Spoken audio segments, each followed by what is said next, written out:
it's almost kind of cliche, you know, what is good has become bad. Or it's like when there's good on the internet, there's always bad trying to say, you know, and it doesn't work. And then you're seeing people walking and being healed. I mean, what's going on? What would you say? How would you answer something?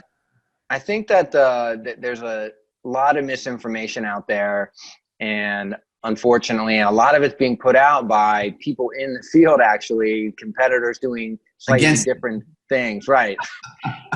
So I think that in my experience, I mean, compared to steroids or any other treatment that's out there, this stuff really does work, and it really is utilizing, you know, your own healing property. It's telling these dormant stem cells to wake up, and it's providing what I like to call a moat around the joint, say, that you inject, and it's saying all the inflammatory stuff stay out, and that's what these new stem cells are doing.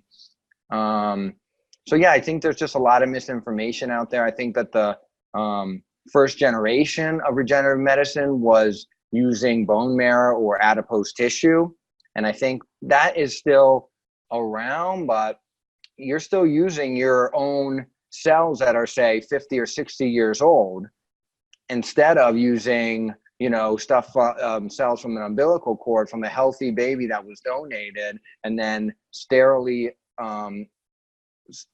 used in a vial and then injected. So do you want the 60-year-old cells, or do you want the one-day-old cells? I think most people are going to say, give me the one-day-old cells.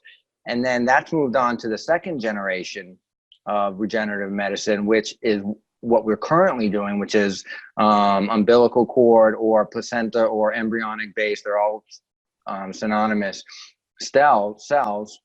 And then I think that we're just entering in the third generation of regenerative medicine, which is something called exosomes, which is actually the secretions of the cells, which you need an electron microscope to even see. So we can get billions of these in one milliliter of an injection. So it's pretty amazing stuff, Mark. And I think that I strongly feel, and I felt for the last even, 7 years, that this is the new wave. I mean, this is what everything's going to, and I really think it's really cutting edge stuff. But I think that it's now being made available to more and more people.